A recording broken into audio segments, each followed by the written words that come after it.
반복해야 성장한다는 제목으로 오늘 이 시간에 함께 말씀 생각하며 은혜를 나누고자 합니다.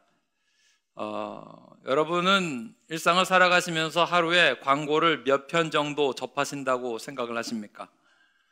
일상을 살아가는 우리들이 항상 주위를 돌아보면 TV를 통해서도 광고를 만나고 또 인터넷 매체들을 통해서 만나고 신문 지면을 통해서도 만나기도 합니다.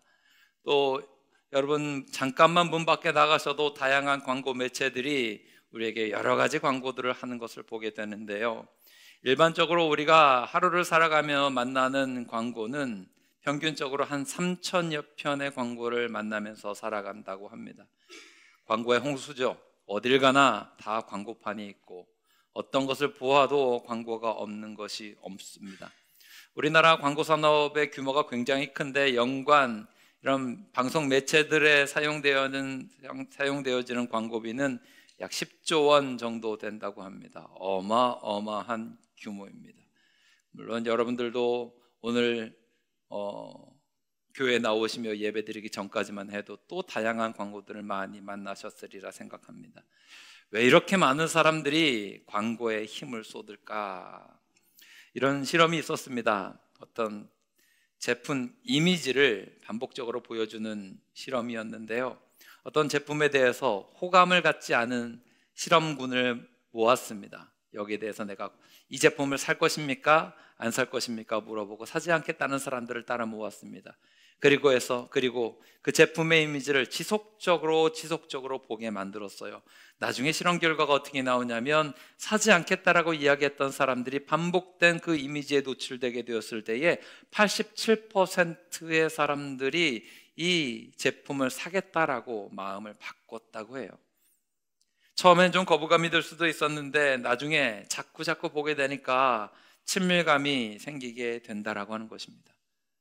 이 실험이 우리에게 보여주는 것은 명확합니다. 반복의 힘은 어떤 무엇보다도 어떤 힘도 압도할 수 있는 거다라고 하는 것이죠.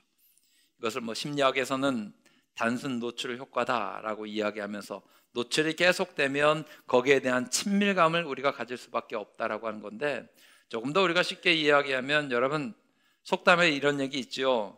자주 보면 어때요? 정이 들죠. 자꾸 보면 정든다라고 하는 말이 그런 의미입니다. 이런 현상을 다양한 분야에서 다양하게 설명하는데 또 다른 표현으로는 에펠탑 효과라고 하는 말이 있어요. 파리에 가면 모든 파리의 시민들이 대부분 다 볼 수 있는 위치에 에펠탑이 높게 솟아있다 그러죠. 처음에 이 에펠탑이 설계되었을 때 금속 덩어리가 15,000개가 들어갑니다. 그리고 금속 나사가 250만 개 나사못이 다 들어가서 그 높은 한 7,000톤 되는 철골 구조물을 파리 가운데 세우는 거죠. 그 당시에 파리의 사람들은 이것은 파리에 대한 모독이다라고 얘기했습니다. 이건 예술의 도시 파리에 대한 모독이다. 저렇게 흉측스러운 이런 철골 구조물을 파리 한가운데 갖다 놓는 게 말이 되냐라고 하면서 모든 시민들이 극렬하게 반대를 했다 그래요. 그런데 이 파리 시내 어디에 가나 이 300m가 넘는 철골 구조물을 늘 보다 보니까 사람들이 반복적으로 보니까 어떤 마음이 들냐면 호감이 생기는 거예요. 자꾸 보니까 정이 들어요. 그리고 이제는 파리하면 가장 먼저 떠오르는 상징물이 무엇일까요? 에펠탑입니다. 파리의 명물이 되었어요. 여러분, 반복이라고 하는 것은 성장과 성공의 아주 중요한 법칙입니다.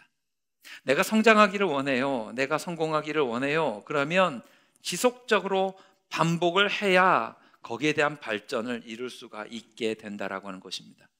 이것은 일반적인 법칙뿐만 아니라 영적 성장의 법칙에도 동일하게 적용이 되는데, 여러분 우리의 믿음이 어떻게 자라납니까?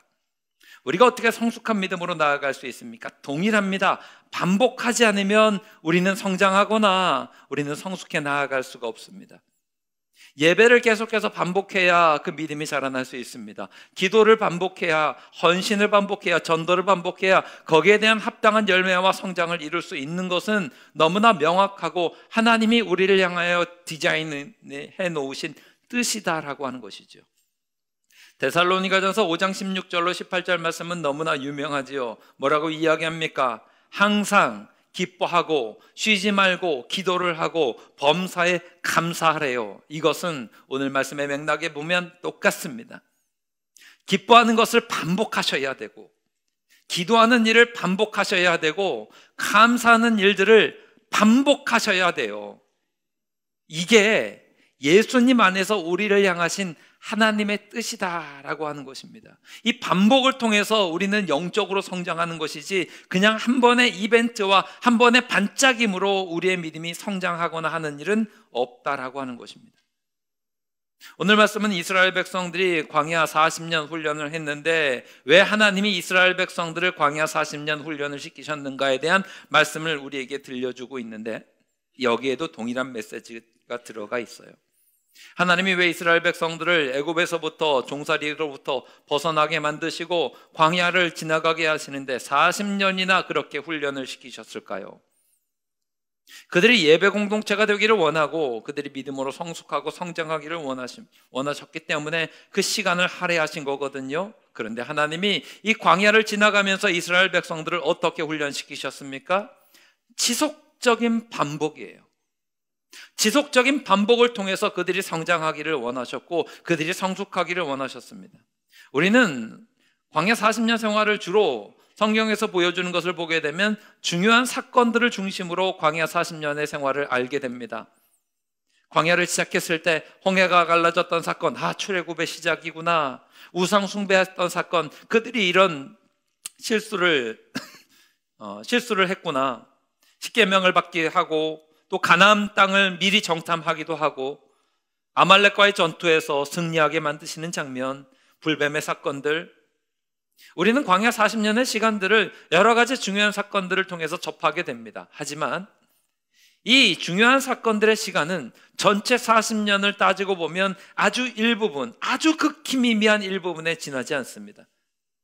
기록되어지지 않았던 광야 40년의 대부분의 시간은 뭐였을까요? 지루하기 짝이 없는 일상의 반복이었습니다.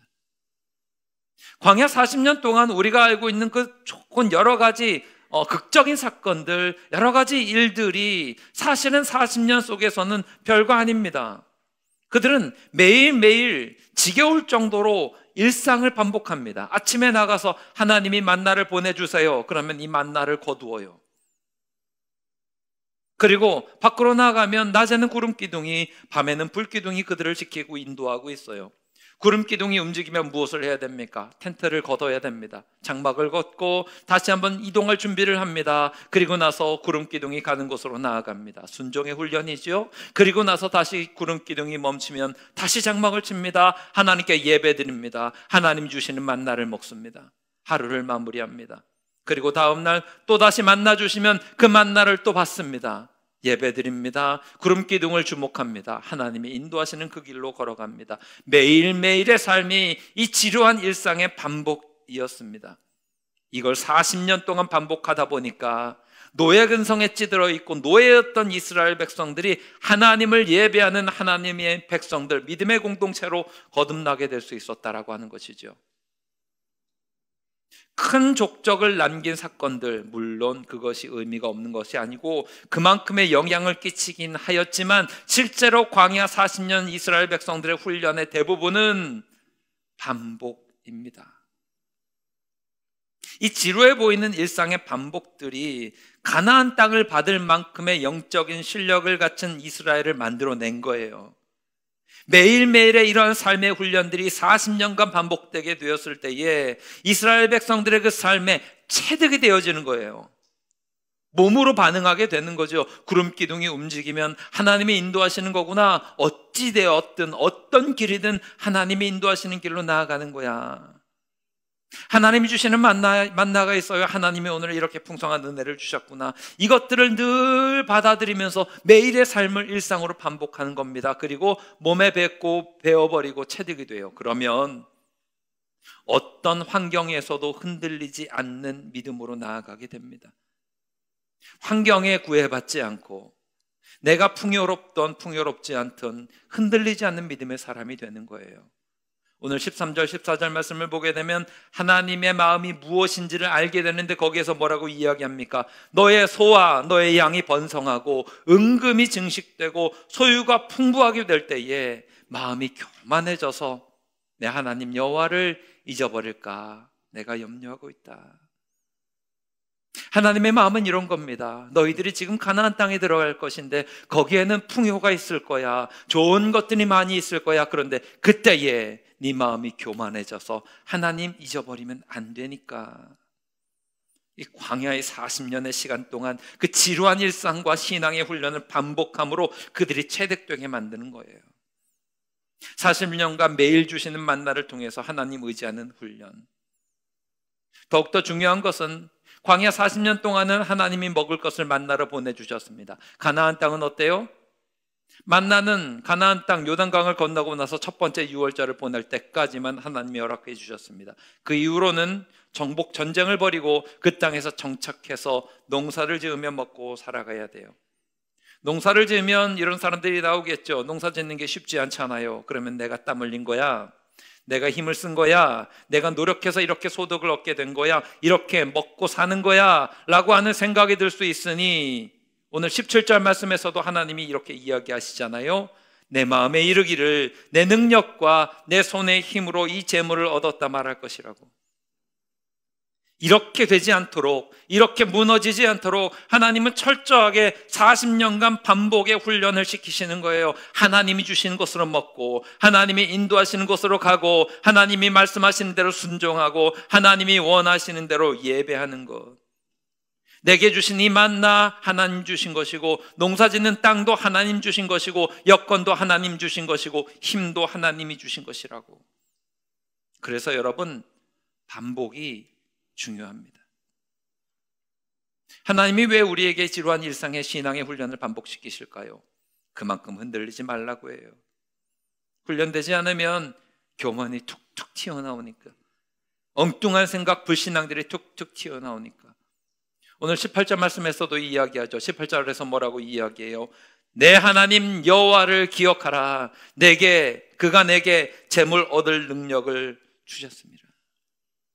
이 모든 것들은 하나님이 주신 것이고 모든 것들은 하나님께로부터 온다라고 하는 것을 이스라엘 백성들은 어떻게 깨닫습니까? 40년간 광야 생활에 지루할 정도로 일상과 신앙의 훈련의 반복을 통해서 깨달을 수 있게 되었다라고 하는 것입니다. 그러므로 여러분 기억하십시오. 신앙훈련은 무엇입니까? 지루할 정도의 반복입니다.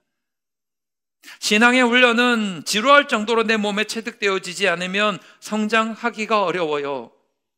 계속해서 우리는 주일마다 예배를 드리고 늘 기도의 삶을 살며 헌신의 삶을 살며 전도의 삶을 살며 매일매일 언제까지 해야 될까요? 이런 이야기가 나올 정도로 계속해서 하나님은 우리에게 이것을 요청하십니다. 왜요? 그래야 성장이 있기 때문에 그래요. 그래야 성숙한 믿음으로 흔들리지 않기 때문에 그래요. 2009년도에 나왔던 책인 말콤 글래드웰이 쓴 아웃라이어라고 하는 책이 있습니다. 이 아웃라이어라고 하는 뜻은 어떤 비범한 성취를 이룬 사람들이라는 뜻입니다. 이 아웃라이어들의 특징을 이 말콤 글래드웰이 책에서 많이 이렇게 분석을 했는데 거기에 나오는 내용이 뭔가 하면 1만 시간의 법칙입니다. 그러니까 이 사람들은 어떤 사람들이냐? 어떤 1만 시간을 정도 투자한 사람들이라고 하는 거예요. 그러니까 반복적으로 투자한 사람들이 아웃라이어예요. 1만 시간 하면요, 여러분 10,000시간 하면 어떻게 계산이 나오냐면 하루에 3시간씩 10년을 하면 10,000시간이래요. 그러니까 내가 하루에 3시간씩 꾸준히 하루도 빠짐없이 10년 동안 꾸준히 거기에서 노력하고 투자하면 10,000시간이 되는데 그 정도 하면 어떤 성취를 이룰 수 있대요. 근데 하나님은 이스라엘 백성들 광야 훈련을 시키신 거 보면 훨씬 더 하셨죠. 하루에 3시간이 아니라 모든 하루의 삶을 40년 동안의 훈련을 요구하셨습니다. 그러니까 여러분, 우리가 신앙생활할 때요, 예배 나왔다 안 나왔다, 뭐 했다 안 했다, 오르락내리락 하는 거 훈련이 아직 덜 되신 거예요. 반복적으로 하나님을 신뢰하고 하나님을 믿고 하나님을 의지하고 하나님께 순종하는 훈련들을 할 때 그때에 하나님의 능력이 나타나기 시작한다라고 하는 것입니다. 이 아웃라이어라고 하는 책을 보게 되면 쭉 그 아웃라이어의 대상이 되는 사람들, 그 사람들을 관찰 조사를 하거든요. 근데 우리는 이런 보통 전제가 있잖아요. 성공한 사람들은 좀 똑똑했을 거야. 그 성공한 사람들은 뭔가 천부적인 재능이 있겠지, 뭔가 좀 다르겠지, 그 사람들은 좋은 배경을 가지고 있겠지, 이런 전제를 가지고 있는데 그게 아니라고 하는 이야기를 합니다. 답이 뭐예요? 1만 시간을 투자한 사람이라는 거예요. 쉼 없이 반복을 하는 거예요. 그러니까 일반 사람들이 생각하는 전제하고는 틀린 거지요. 머리 좋은 사람이 성공하는 게 아니라 반복한 사람이 성공하는 거예요. 이건요, 하나님의 말씀하고 똑같아요. 하나님이 하나님의 백성들을 부르는 원리하고 똑같습니다. 하나님이 이스라엘 백성들을 당신의 백성들로 삼으셨습니다. 그들이 머리가 좋기 때문에 하나님의 백성이 되었을까요? 그들이 무언가 특별한 능력이 있기 때문에 하나님의 선택된 백성이 되었을까요? 그런 것들은 하나님의 선택의 기준이 되지 않았습니다. 이스라엘 백성들을 정의하면 어떤 사람들입니까? 반복해서 순종한 사람들이에요. 반복해서 하나님 말씀에 순종해서 아브라함은 믿음의 조상이 되었습니다. 하나님이 말씀하신 그 말씀에 순종하고 또 순종하고, 그 뜻을 알 수는 없어요. 하나님이 나를 어디로 인도하시는지는 알지 못하지만 내가 내게 지시하는 땅으로 가라 했을 때 순종하며 갑니다. 네 아들 백세 아들 얻은 네 아들 이삭을 내게 바쳐라 했을 때 반복적으로 멈추지 않고 순종하며 나아갑니다. 그리고 그 믿음의 본을 받았던 이스라엘 백성들, 하나님의 선택된 백성들이 됩니다. 하나님의 방법은 똑같은 것 같아요. 될 때까지 반복시키시면서 순종을 요구하세요. 이게 40년 광야였습니다. 이건 그냥 훈련이라고 이야기하기에는 너무나 긴 시간이니까 하나님은 훈련이 아니라 삶을 요구하시는 거예요. 하나님 앞에서 철저하게 순종되는 그 순간, 언제인지 몰라요. 반복을 하면서 계속해서 삶으로 하나님 앞에 나아가고 훈련받으며 나아갔을 때 어느 순간 임계점이라는 게 오지요. 이 티핑 포인트가 오게 되었을 때에 그제서야 하나님이 열매 거두시게 한다라고 하는 거예요. 이스라엘 백성들이 40년 광야의 훈련을 꾸준히 쭉 해나갔을 때에 하나님의 구름 기둥이 인도하신 대로 날마다 나아가는데, 그 시간이 언제인지 모르게 되었을 때, 하나님의 뜻에 맞게 되었을 때 그 구름 기둥이 요단강 앞으로 가게 됩니다. 그리고 하나님이 명령하세요. 법궤를 들고 나아가라. 범나바당 그 요단강 앞으로 발을 내딛는 순종의 마지막 헌신이 있었을 때에 요단강이 갈라지고 그들에게 가나안 땅이 허락되어지는 역사가 있게 되더라고 하는 것입니다. 저는 여러분에게 권면합니다. 여러분의 삶에 하나님이 요구하시는 지루할 정도로 보이는 일상의 반복의 훈련이 무엇입니까? 흔들리지 마시고 그 믿음의 걸음을 끝까지 걸어가실 수 있게 되기를 주님의 이름으로 축원합니다. 지금 당장에 지루할 수 있어요. 지금 당장에 어떤 의미를 찾지 못할 수 있어요. 지금 이 순간 어떤 열매를 얻지 못할 수 있어요. 하지만 여러분 기억하십시오. 신앙 성장의 중요한 것은 반복입니다. 이 반복이 쌓이기 시작하면 하나님께서 그것이 그래 되었다라고 인정하실 때 그 반복에 대한 훈련의 열매들이 여러분에게 놀랍도록 나타나게 될 것을 믿는 복된 모습이 있기를 주님의 이름으로 축원합니다. 얼마 전 우리나라에 참 비극적인 소식이 있었지요. 무안공항에서 그 제주항공의 그 비행기가 참 안타깝게도 큰 사고를 내고 말았습니다. 생겨서는 안 되는 일들이 일어나서 얼마나 가슴이 아픈지, 어제 무슨 연결식인가 무언가 행사를 마지막으로 하는 것을 뉴스를 통해서 접했는데 보는 순간 저도 마음이 참 아프고 참 힘들더라고요. 그런데 2009년도에 미국 뉴욕에도 우리 무안공항에 그런 사고와 같은 일들이 일어났던 적이 있었습니다.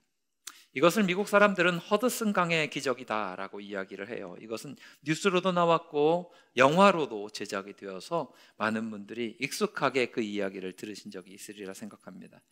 뉴욕의 라가디아 공항에서 출발했던 이 비행기가 버드 스트라이크를 당해요. 새들이 똑같이 엔진 속으로 빨려 들어가서 이 엔진 양쪽이 전부 다 꺼지게 됩니다. 완파가 돼요. 그러니까 모든 부력을 잃어버리는 거죠. 공항의 관제탑에 연락했더니 다시 라가디아 공항으로 돌아오라고 이야기했는데 부력이 거기 돌아갈 만큼의 힘이 되지 않으니까 돌아갈 수가 없었습니다. 이 조종사가 어떤 선택을 합니까? 그럼 어떻게 할 거냐? 우리는 허드슨 강으로 간다고, 뉴욕주를 흐르고 있는 그 큰 강 허드슨 강으로 간다고. 그리고 이 조종사가 어떻게 합니까? 이 커다란 비행기를 글라이더가 착륙하듯이 허드슨 강의 수면과 거의 평양으로 잘 고도를 높인 다음에 활공을 시켜서 강에다가 착수를 시킵니다. 비행기에 타고 있었던 150여 명의 승객들이 아무도 목숨을 잃지 않고 모두 다 모두를 구조했었던 사건입니다. 이것을 그들은 허드슨 강의 기적이다라고 부릅니다. 많은 사람들이 용기 있다, 이 기적이 대단하다, 찬사하고 기적이 일어났다 이야기했는데, 이 말콤 글래드웰 아웃라이어를 쓴 사람의 표현에 의하면 이거는 19,000시간의 비행이 있었기 때문에 가능했다라고 이야기합니다. 이 조종사가, 기장이 19,000시간의 비행을 했던 거예요. 계속해서 반복적으로요. 그것들이 이런 기적을 일으킬 수 있었다. 좀 안타깝긴 하지만 무항공의 기장님의 비행 시간을 제가 좀 검색해서 알아보았어요. 총 비행 시간이 6,823시간이더라고요. 기장으로서는 2,500시간 정도 했다고 합니다.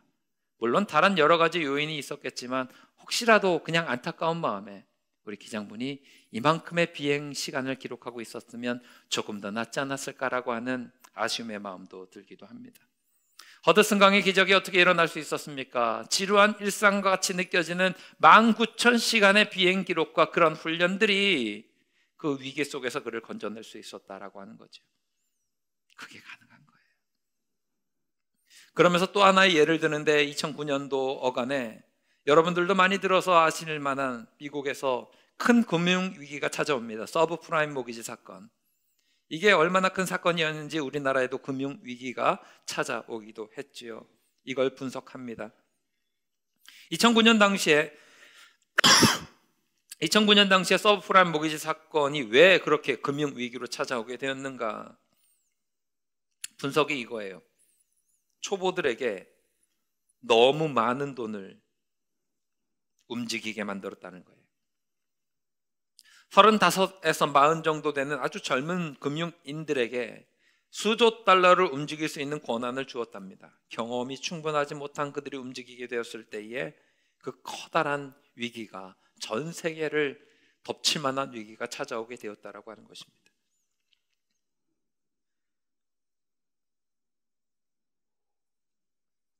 여러분 기억하십시오. 하나님이 우리에게요, 지루할 정도로, 심지어는 의미를 찾지 못할 정도로 반복을 요구하실 때가 있어요. 하셔야 됩니다. 내가 이걸 왜 해야 되지? 뜻이 있어요. 내가 주일 성수를 왜 이렇게 해야 되지? 하나님의 뜻이 있으니까 꾸준히 그렇게 훈련 받으시면 나아가는 게 옳습니다. 기도도 마찬가지고 헌신도 마찬가지입니다. 이것이 우리에게 반드시 필요합니다. 우리나라 교육에 대한 비판 중에 하나가 뭔가 하면, 우리나라 교육은 주입식 교육이다라고 이야기합니다. 그것 때문에 교육이 망가지고 있다라고 하는 이야기도 들리고요. 주입식 교육하지 말고 창의력 교육을 해야 돼, 문제 해결 능력을 길러야지 계속해서 그것을 주입하면 되느냐라고 하는 비판이 있습니다. 근데 여러분, 주입식 교육하면 나쁜 것 같아 보이잖아요. 근데 제 생각엔 좀 반대입니다. 뭐가 좀 있어야, 들어있는 기초가 있어야 무슨 창의도 나오고 어떤 무언가도 나올 거 아닙니까? 유대인 교육이 대단하다 그러잖아요. 유대인 교육의 기초는 무언가 하면 미시나 교육입니다. 미시나라고 하는 말은 히브리어로 반복한다라고 하는 뜻이에요. 그들이 어떻게 이 미시나 교육을 하냐면 12살 될 때까지 모세오경을 드립다 외우게 시켜요. 이걸 계속해서 외웁니다. 무슨 뜻인지 알지도 못하고 계속 외워요. 그 아이들이 뭘 알겠습니까? 12살 될 때까지 이걸 쭉 익혀서 완전히 체득되게 만들어요. 그 다음부터 해석이 나오게 되는 겁니다. 그 다음부터 거기서부터 어떤 자기의 생각과 이것들이 점점 발현되게 되는 거죠. 이게 기초가 되니까 응용이 되고, 기초가 되니까 토론이 되는 겁니다. 우리나라 과거의 그 천자문이나 조선시대 교육을 보게 되면 똑같죠. 천자문을 무조건 그 아이들에게 드립다 외우게 만듭니다. 그거 띄고 나면 뭐예요? 사서삼경을 외우게 만듭니다. 이것을 해석하는 게 아니라 사서삼경을 드립다 외워서 물어보는 것도 사서상경에 뭐 어디에 뭐라고 이야기하느냐 그러면 이렇게 대답하는 게 옳다라고 하는 교육을 받습니다. 그리고 그 교육이 기초가 되어서 나중에 해석이 나오게 되는 거죠. 그러니까 아무 기초도 없는데 어떻게 해석이 나옵니까? 토론이 나옵니까? 성경 공부도 똑같은 원리예요. 여러분 성경 공부할 때 성경 가지고 토론을 하거나 논쟁을 하거나 이런 건요 상급반 얘기입니다. 일단은요 성경을 많이 읽어야죠. 아멘 하시기 바랍니다. 많이 읽어야죠. 오늘도 그래서 제가 그런 의미에서 성경 한 장 다 읽은 거예요. 성경을 많이 읽어야죠. 일단은 양이 필요합니다. 많이 들어와 있어야 계속해서 읽어야 이것이 익숙해지고 거기서부터 나중에 심화가 되면 해석이 나오고 토론이 나오는데 성경은 무슨 이야기하는지 성경에 어떤 내용이 있는지 아무것도 모르는 상태에서 그냥 이거 가지고 드립다 토론합시다. 하나님이 어떤 분인데 내 생각은 이러합니다. 말이 되지 않아요. 저는 특별히 신앙교육에서는 주입식 교육은 굉장히 중요한 거라고 생각합니다. 미신하고 똑같은 거거든요. 성경은요 무조건 많이 읽고 많이 암송하시길 바랍니다. 이게 맞아요. 저는 그냥 왜요 목사님 하지 마시고 그냥 좀 읽으십시오. 올 한 해 시작되었는데 여러분 성경 올 한 해는 3독 이상 합시다. 할렐루야. 목표 잡으시고 가십시오. 이게 중요합니다. 그렇게 많이 체득되고 읽혀져야 여기서부터 해석이 나오는 겁니다. 목사님 이 부분은 잘 모르겠는데요. 그래도 그냥 읽으세요. 좀 익숙하게 좀 받아들이시고 다 이렇게 체득이 되셔야 그 이후의 말씀들이 이렇게 잘 나오는 거죠. 신앙생활도 마찬가지라고 생각합니다. 한동안요 한국교회에서 형식적인 믿음을 깨라는 설교들이 많이 울려 퍼졌습니다. 저도 굉장히 동의합니다. 형식적인 믿음은 깨야죠. 그런데 이 형식적인 믿음을 깨라는 메시지가 요즘에는 교회 강단에서 울려 퍼질 때 그렇게 성도들에게 울림을 주는 설교는 아닌 것 같아요. 왜 그럴까? 곰곰이 생각을 해보니까 과거에 형식적인 믿음을 깨라, 습관적인 믿음을 깨라라고 하는 메시지가 울려 퍼지게 되었을 때 그 당시엔 적어도 형식은 있었어요. 그 당시엔 적어도 습관은 있었다고요. 그런데 지금 어때요? 형식도 사라지고 있는 추세입니다. 지금 젊은 청장년 세대 이하를 보게 되십시오. 형식도 없어 보입니다. 과거에는 적어도 우리는 목숨 걸고 주의를 성수합니다라고 하는 형식은 있었습니다. 그런데 지금 어떻습니까? 그렇지 않아요. 형식도 없는데 형식을 깨라고 하니까 이게 울림이 없는 거예요. 저는 목회하면 할수록 점점 깨달아지는 게 무엇인가 하면 형식은 너무나 중요합니다. 형식을 세워야 형식을 깨뜨리지요. 형식이 뭐예요? 형식은 어디에서 나와요? 반복에서 나오는 거예요. 여기에서 시작되는 겁니다. 초신자들이 어떻게 형식도 없이 어떻게 깰 수 있습니까? 형식적으로 계속해서 반복해서 체득이 되어야 주일 성수하는 것이고요, 기도 생활하는 것이고요, 봉사하는 것이고요, 이 모든 것들이 형식으로부터 나와야 되는데 이걸 하지 않습니다. 습관적인 믿음, 여러분 나쁜 이야기 같잖아요. 예, 나쁜 이야기인데 이제는 이 습관적인 믿음이라도 있었으면 좋겠습니다. 얼마나 귀해요. 운동 배워보셨습니까? 예를 들면 탁구를 처음 배운다고 여러분 운동을 배운다고 나가 보십시오. 처음부터 뭐 가르칩니까? 스매싱 가르칩니까? 커트 같은 거 가르칩니까? 그렇지 않습니다. 일단 라켓 잡는 것부터 시작해서 계속해서 똑같은 행동을 이렇게 해서 반복을 시킵니다. 언제까지요? 체득될 때까지요. 이래야 나중에 응용도 나오고 더 나아집니다. 테니스 같은 라켓 운동 같은 거 할 때도 마찬가지죠. 처음에 뭐 합니까? 막 스매싱 가르치고 서브 멋있게 하는 거 가르칩니까? 그렇지 않습니다. 처음에 라켓 잡는 법부터 시작해서 똑같이 반복을 시킵니다. 왜요? 형식을 만들어야 되기 때문에 그렇습니다. 먼저 형식주의자가 되어야 이 형식도 벗어날 수 있는 거예요. 이스라엘 백성들이 지금 광야에서 40년 동안 훈련합니다. 형식을 훈련시키신 거예요. 말씀에 대한 하나님의 명령과 말씀에 대한 순종의 반복입니다. 율법도 복음도 똑같은 거죠. 율법주의 나쁜 거죠. 그런데 율법은 이 형식이잖아요. 근데 이 율법이 있으니까 율법으로 안 된다는 걸 깨닫는 거예요. 이스라엘 백성들에게 처음부터 율법이 없었다고 한다면 율법이 안 된다는 걸 몰랐을 거라고요. 하나님이 율법 주신 이유 중에 하나가 그거예요. 이거 가지고는 안 되는 거야. 그러니까 복음에 목마른 거죠. 오직 예수님밖에 없는 거예요. 오직 예수님 십자가의 공로밖에 없는 거예요. 아무리 우리가 노력한다고 해봤자, 율법을 붙들어 봤자 우리에게 소망이 없는 걸 그제서야 깨달아지는 거예요. 그런 의미에서 하나님은 우리에게 광야를 허락하시기도 하시고 계속해서 반복을 요구하시는 거예요. 어떤 분은 그래요. 저는 뜨거움이 있을 때만 예배드리고 아닐 때는 이렇게 예배드릴 바에는 예배드리는 자리에 와가지고 졸고 딴 생각하고 이렇게 갈 바에는 차라리 안 나오고 집에서 유튜브나 보면서 유튜브로 예배드리는 게 낫지 여기 와서 왜 합니까? 아니에요, 여러분. 졸아도 와서 조는 게 나아요.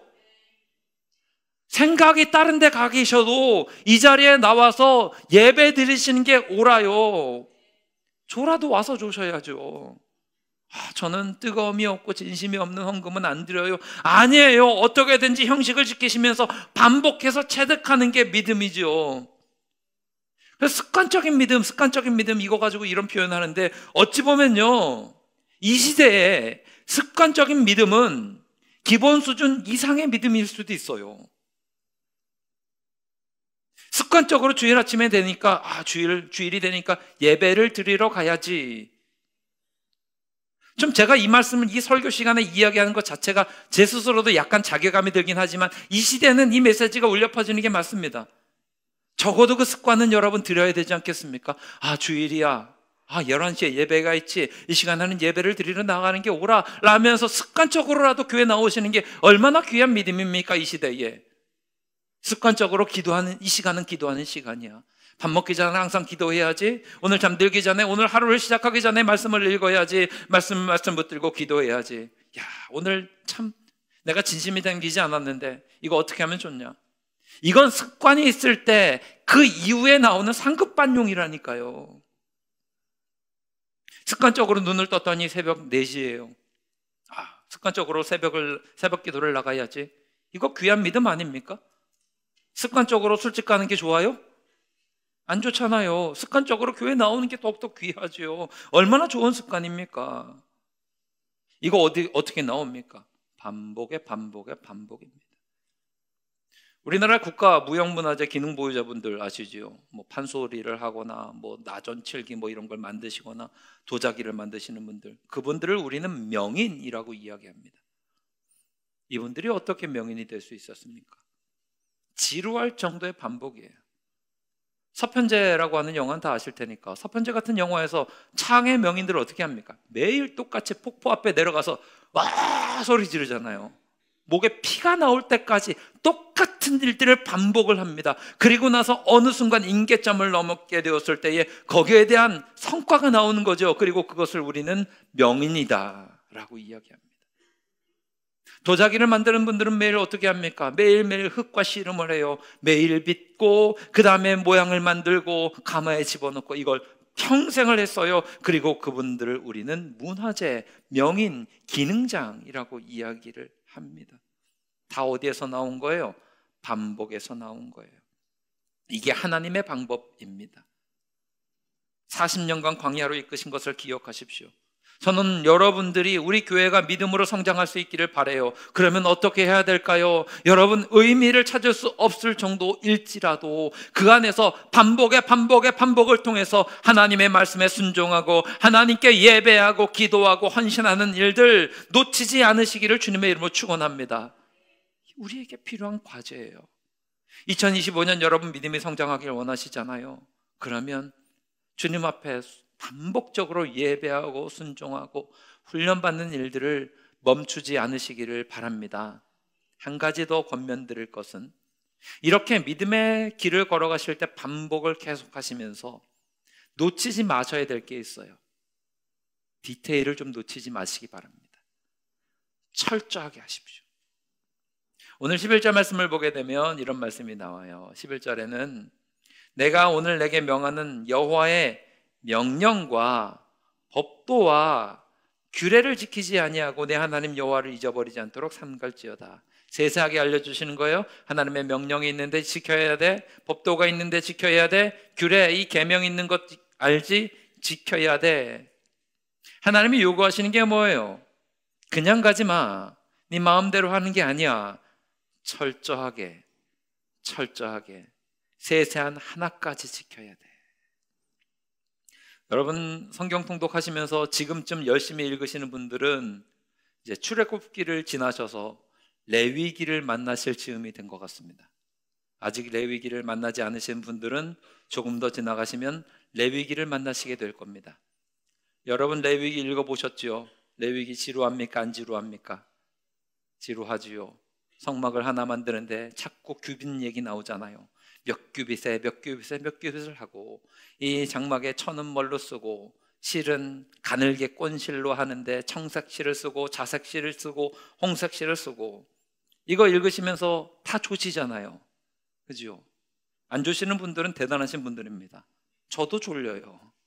근데 왜 이게 우리에게 졸리냐면 너무 디테일하고 우리에게 이게 필요한 게 아니거든요.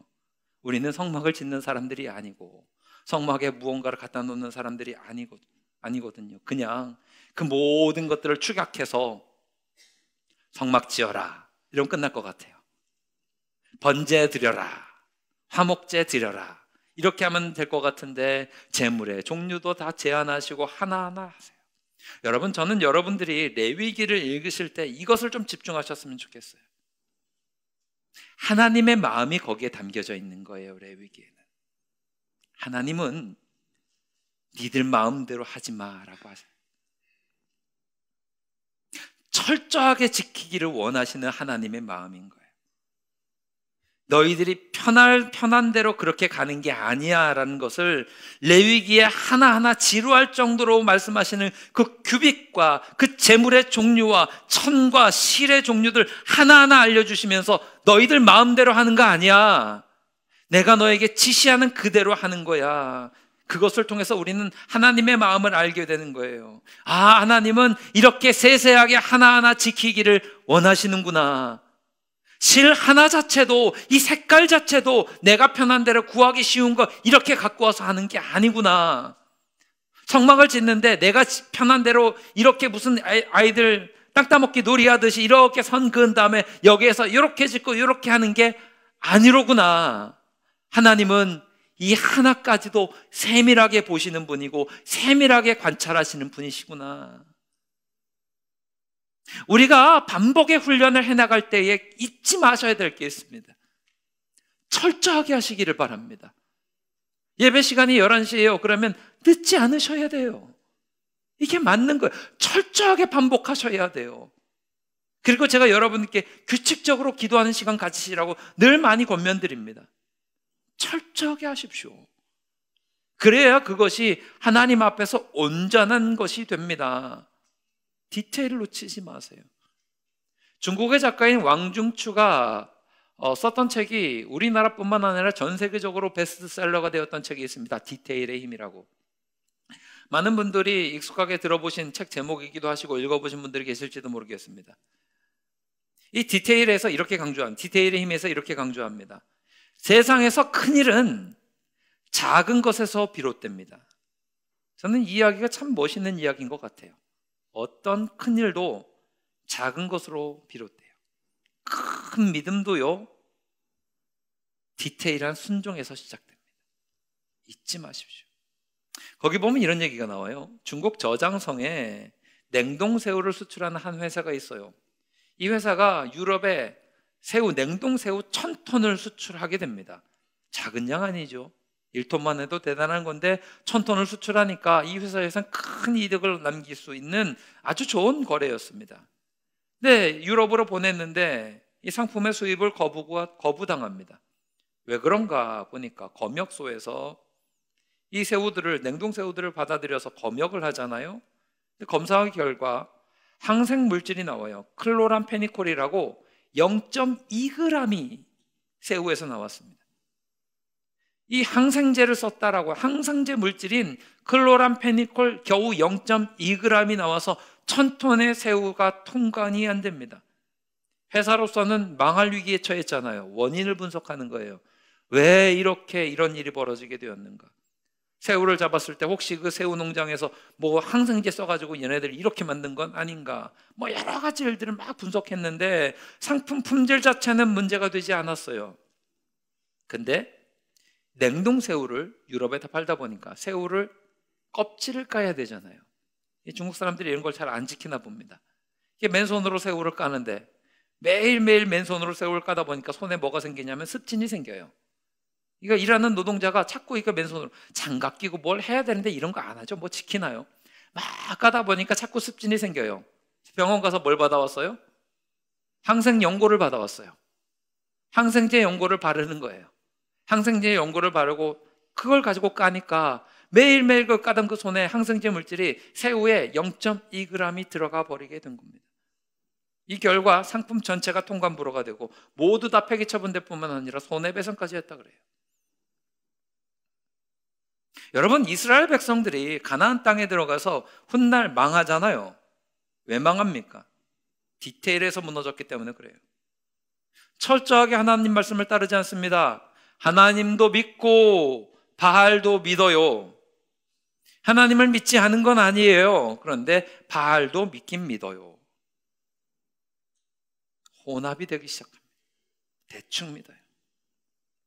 저는 여러분에게 반복의 힘을 기억하시면서 반드시 철저하게 반복하시기를 바랍니다. 예배도, 기도도, 헌신도 마찬가지예요. 하나님 보고 계시잖아요. 하나님 앞에서 우리가 흔들리지 말아야 되지 않겠습니까? 산악인이었던 어몽길 씨, 다들 아실 겁니다. 이분이 모험을 즐기는 분 아닙니까? 히말라야 산막 올라가시고 이 모험을 즐기시는 분들이 굉장히 무모할 것 같지만 무모하지 않대요. 오히려 더 디테일이 강하답니다. 왜냐? 사소한 그 실수가 팀원 전체의 목숨을 위태롭게 만든대요. 장비 하나 준비하는데 허투루 준비하면 이것이 목숨과 직결된답니다. 매듭 하나 잘못 묶으면 이것이 나중에 낭떠러지에서 떨어질 수 있으니까 이것 하나 소홀하게 준비하면 안 된답니다. 비품 하나 철저하게 준비한답니다. 우리는 비품 떨어지면 밖에 나가서 마트에서 살 수 있지만 히말라야에서는 안 되잖아요. 이게 바로 목숨과 연결되어 있대요. 그러니까 오히려 더 철저하게 준비한답니다. 저는 성경이 우리에게 요구하는 이 철저함들을 우리가 기억할 수 있기를 바랍니다. 하나님이 여러분에게 어떤 철저함을 요구하십니까? 그럼 철저하게 하십시오. 그래야 하나님이 기뻐하시는 역사 이룰 수 있지 않겠습니까? 말씀 정리하겠습니다. 반복해야 성장합니다. 여러분, 어떤 상황에서도 꾸준히 믿음의 형식을 만들어 가시고 믿음의 습관을 만들어 가셔서 하나님이 기뻐하시는 그 믿음의 길로 나아가는 놀라운 역사가 있기를 바랍니다.